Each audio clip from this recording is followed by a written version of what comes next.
విన్నారుగా, ఇది నా కుటుంబం. మీది గొప్ప కుటుంబమే.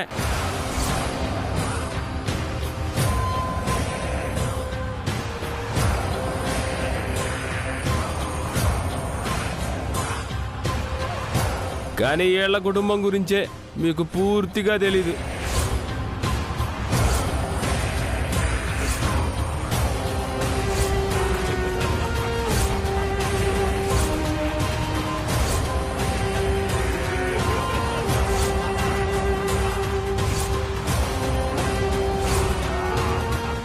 అమ్మయ్యా, విఘ్నేష్ వచ్చేశాడు. ఇక రచ్చ మొదలవుతుంది.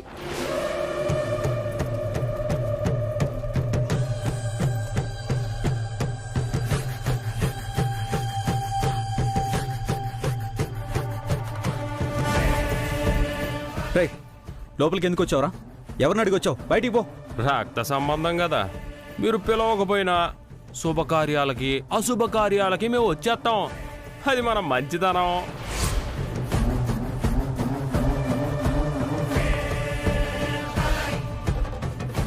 రేయ్, భస్మాసుడు నెత్తిన చెయ్యట్టుకుంటే బూడిద మిగిలినట్టు మీ కుటుంబంలోంచి ఎవరు అడిగెట్టినా శుభకార్యం కూడా అశుభకార్యంగా మారిపోద్ది కదరా. అది మా భయం. ఇలా ఆడిపోసుకుంటారని తెలిసినా మా అమ్మ సారిచ్చి పంపించింది. నన్ను పెళ్లి చేసుకోకపోయినా మీ ఇంటి కోడళ్ళు వరసకి మా అమ్మ కూడా కోడళ్ళే కదా. అందుకే ఇవ్వడానికి వచ్చాను. అవసరం లేదు, వెళ్ళిపోరా. గణపతి, ఒక్క నిమిషం. పండగ పూట సారీని వద్దనకూడదు. ఇవ్వు బాబు.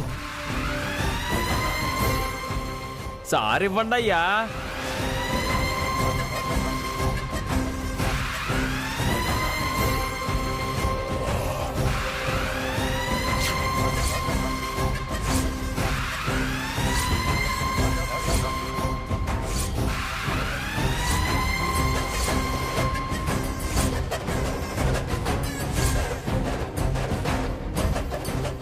ఏటి షాక్ అయిపోయారా?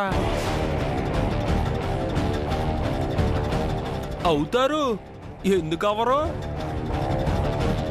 చేరుండాల్సిన ప్లేస్లో ఈ ప్రామిసరీ నోట్లున్నాయేటా అనుకుంటున్నారు. మీ కన్న ప్రేమతో మూసుకుపోయిన మీ కళ్ళని తెరిపిద్దామని వచ్చాను ఆదినారాయణ గారు.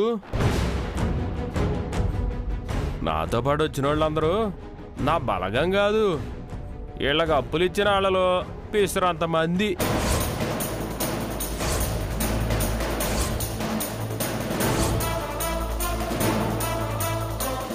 అందరూ ఒకేసారి వస్తే మన ఊరు పంచాయతీ సరిపోదు.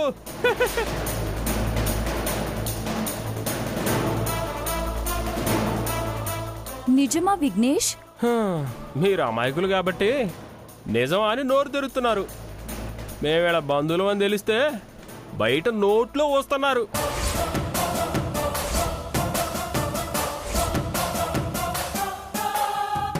వాళ్ళు ఊసేది మీ బుద్ధుల్ని మీ బతుకుల్ని చూసి. అది తెలుసుకోరా ముందు. నేను తర్వాత తెలుసుకున్నా వచ్చే నష్టమేం లేదు.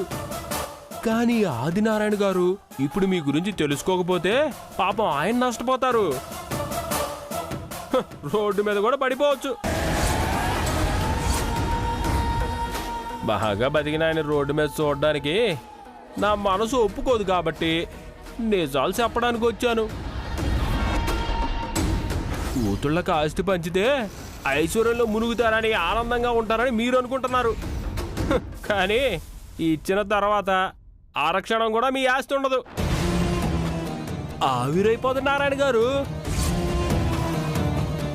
రేయ్, ఇది మా కుటుంబ విషయం, మధ్యలో వచ్చి నీకోలేంట్రా? ఏట్రా అన్నా అన్నా అంటూ విశ్వాసంతో ఉన్న కుక్క పిల్లలాగా నా వెనకాలే తిరుగుతూ ఇది నీ కుటుంబమే కాదని నా ఇంట్లో పడుండేవాడివి. మర్చిపోయావేట్రా?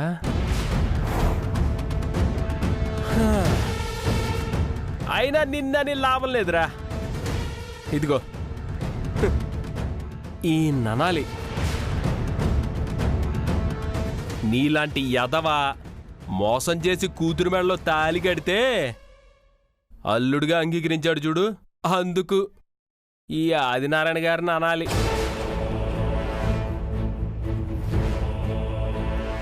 నిన్న నన్ను మోసం చేసినోడు రేపు మిమ్మల్ని మోసం చేయడానికి గ్యారెంటీ ఏంటి? నిధి సుబ్బు ఒకరినొకరు ఇష్టపడ్డారు. వాళ్ళ పెళ్ళి అలా జరగాలని విధి రాసి పెట్టుంది.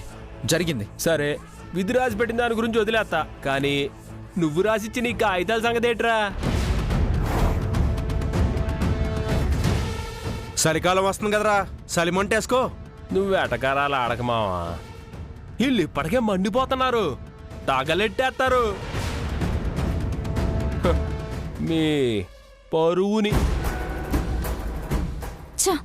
వరలక్ష్మి వ్రతం పండగ రోజు మంచిదని శుభకార్యం పెట్టుకుంటే ఈ అప్పుల గోలేంటి? కావాలని పనిమాల 10 మందిని పోగేసుకుని గొడవ చేయడానికే వచ్చాడు. అర్థం అవట్లేదా? రేయ్, ఈ ఇంటి గడప తొక్కనని మీ అయ్య బీరాలు పలికాడు. సిగ్గు రోసం లేకుండా గొడవలు పడ్డానికి మాత్రం గడపలు తొక్కుతారు.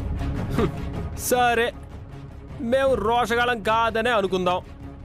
మీరు రోషగాళ్ళు అయితే మీరు కట్టాల్సిన డబ్బులన్నీ ఎడం చేత్తో ఇసిరిపారేయండి.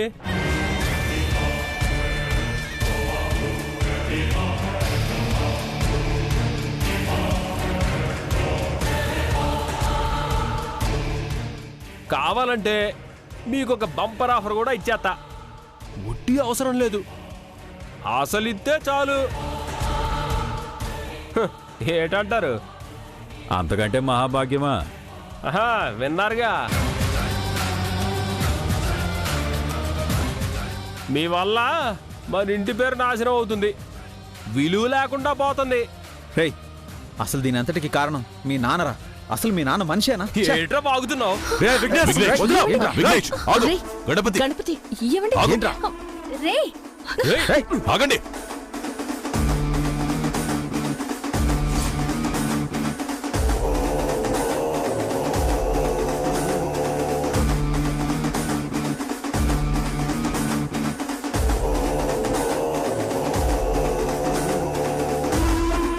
చూడు విఘ్నేష్, వీళ్ల గతం గురించి అప్పుల గురించి నాకు పూర్తిగా తెలుసు. ఆడపిల్లనిచ్చేటప్పుడు ఆ మాత్రం ఆలోచించకుండా ఉన్నాను కదా. నేను డబ్బుకి విలువనిచ్చేవాణ్ణి కాదు, ప్రేమ ఆప్యాయత అనుబంధాలకి సంస్కారానికి విలువిచ్చేవాణ్ణి.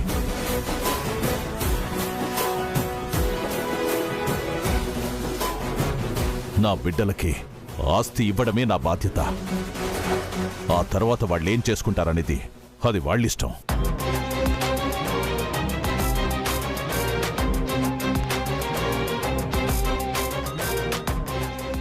పద్మ, ఆస్తి పేపర్లు సారిలో పెట్టిపో. ఆస్తి పేపర్లేంటి?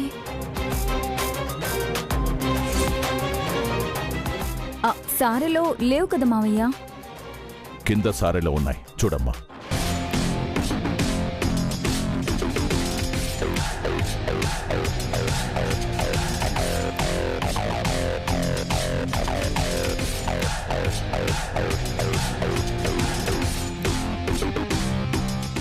అంటే అప్పుడే రాయించి తీసుకొచ్చేశారా మావయ్య? అవునమ్మా, తీసుకురమ్మా.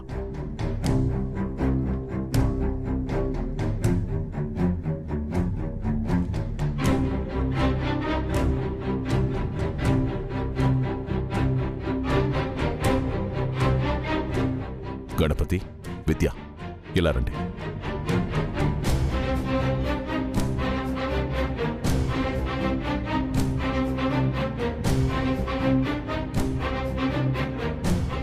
తీసుకోమ్మా.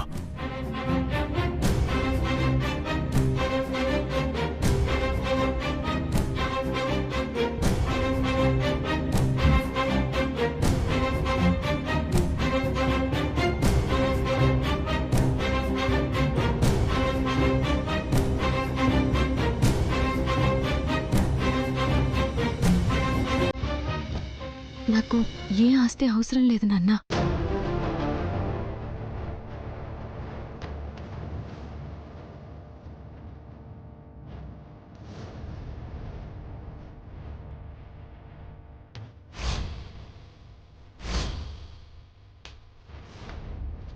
పెళ్లి చేసి నాకు గురువునే ఆస్తిగా ఇచ్చారు. అది చాలు.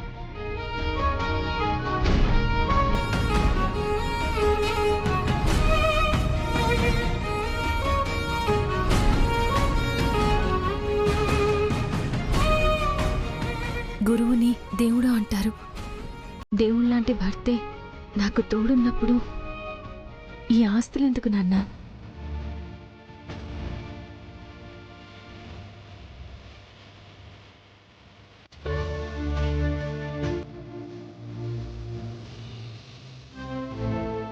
నేను గణపతి మాస్టారు భార్యగా ఈ ఇంటికి రావాలనుకున్నాను, కానీ కోటీశ్వరుడైన ఆదినారాయణ గారి కూతురుగా కాదు నాన్నా. అది కదమ్మా. మీ ప్రేమతో నన్ను ఒప్పించాలని ప్రయత్నించకండి. మీరు ఓడిపోవడం నాకిష్టం ఉండదు.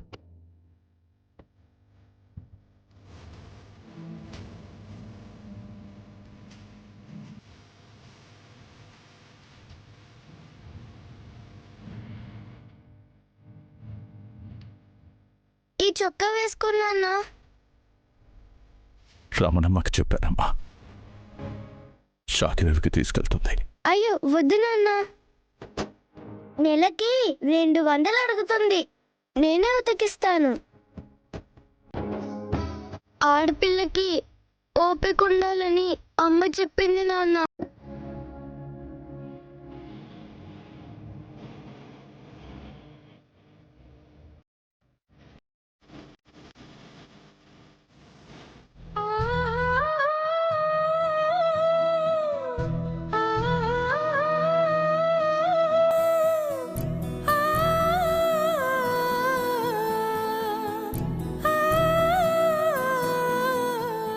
లక్ష్మి, పగలంతా కష్టం చేసి ఇంటికొచ్చాక పిల్లలకు ఒక్క పూటైనా నా చేతులతో తినిపించాలనుకున్నాను. కానీ పప్పులెక్కిన ఈ చేతులతో అన్నాన్ని కూడా సరిగ్గా కలపలేను.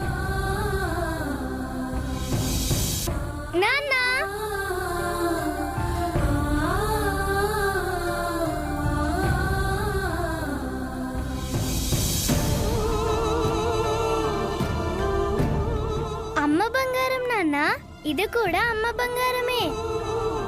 ఏం చేద్దామని తల్లి? ఏదైనా వ్యాపారం చేయనన్నా. అమ్మ జ్ఞాపకాలన్నీ అమ్మేద్దామా? తాకట్టు పెట్టండి. వచ్చిన డబ్బులతో మీరు వ్యాపారం మొదలు పెడితే అమ్మ ఆశీర్వదిస్తుంది. నష్టపోతే ఈ బంగారాన్ని విడిపించుకోలేవమ్మా. అమ్మ ఏ రూపంలో ఉన్నా మనకి దూరం కాదు నాన్న. తీసుకోండి.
చదువుకున్నవాడు గుణవంతుడవుతాడంటారు.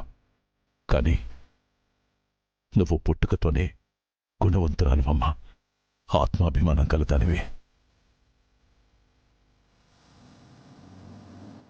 చిన్నప్పటి నుంచి నేను చూస్తుంటే చాలా గర్వంగా ఉంటుందమ్మా. ఆడపిల్లంటే ఎలా ఉండాలో నేను చూపిస్తే సరిపోతుందమ్మా. నిజమే మావయ్య. విద్యలాగా ఏ ఆడపిల్లున్నా తండ్రికి గర్వంగా ఉంటుంది. అత్తారిల్లు ఆనందంగా ఉంటుంది.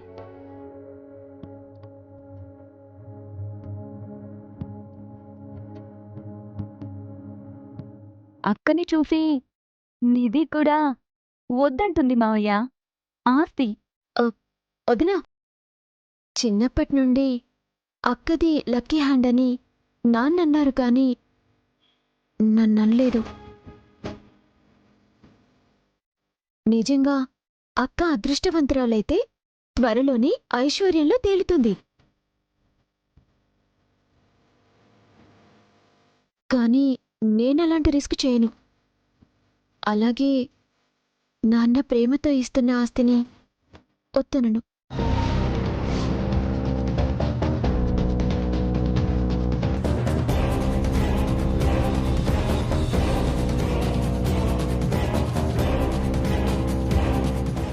అక్కకి అలవాటు కాబట్టి వాళ్ళతో ఇక్కడ పరిస్థితులతో ఇట్టే ఇమిడిపోతుంది. బట్ అది నా వల్ల కాదు.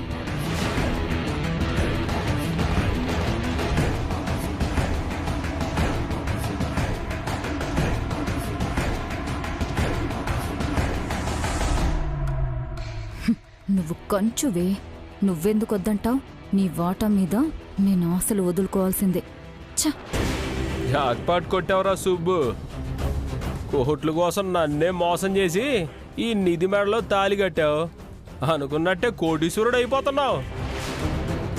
మీ అన్న మాత్రం ఇలాగే మాస్టర్గా రిటైర్ అయిపోతాడు. పర్వాలేదు, ఎలా బతికినా మేము ఆనందంగానే ఉంటాం. ముందు నువ్వు బయటికెళ్ళు. వీళ్ళ అప్పుల గురించి తేల్చేస్తే వెళ్ళిపోతాం. చూడండి, మీ అందరికీ ప్రామిసరీ నోట్లు రాసిచ్చాను. ఏ రోజుకైతే మీకు ఇస్తానని చెప్పానో అప్పటికి మీకు ఇవ్వకపోతే అప్పుడు వచ్చి అడగండి. అర్థమైంది కదా? అర్థమైందండి. మరి ఇంకెందుకు ఆలస్యం? వచ్చిన పని అయిపోయింది. పాదండి.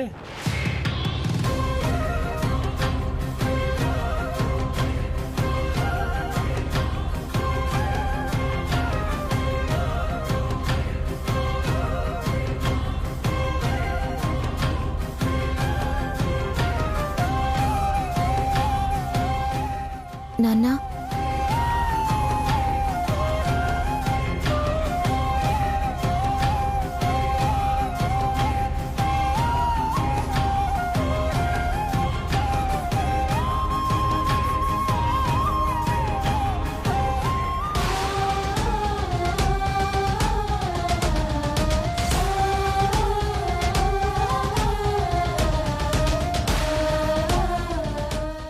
విద్య, ఎప్పటికైనా మించిపోయిందేం లేదు. ఆస్తి కావాలంటే తీసుకోమ్మా. అవసరం లేదు అన్నయ్య గారు. నేను ఆలోచించే ఈ నిర్ణయం తీసుకున్నాను.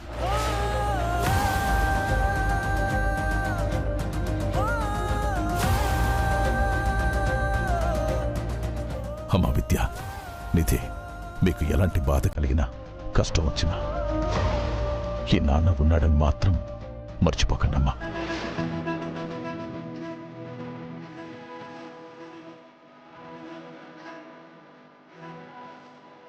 ఇరవై ఏళ్లుగా అక్క చెల్లెలుగా పెరిగిన మీరు మెట్టినింట్లో కూడా తోడుగా ఉండడం ఆ దేవుడిచ్చిన వరమమ్మా. మీ ఇద్దరి మధ్య ప్రేమలుండాలి తప్ప ఎలాంటి హెచ్చుతగ్గులు పొరపొచ్చాలు ఉండకూడదమ్మా. జాగ్రత్తగా ఉండండి. వెళ్ళొస్తానమ్మా, వెళ్ళొస్తానండి.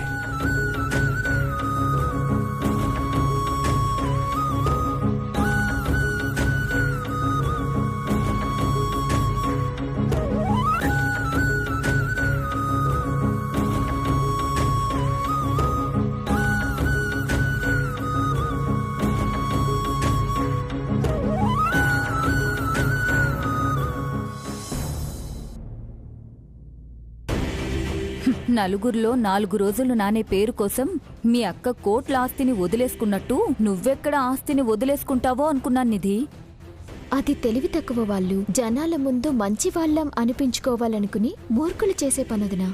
ఆ విద్య చేసిన పనికి అందరూ చప్పట్లు కొట్టి విజిల్స్ వేసినంత పని చేశారు కదా.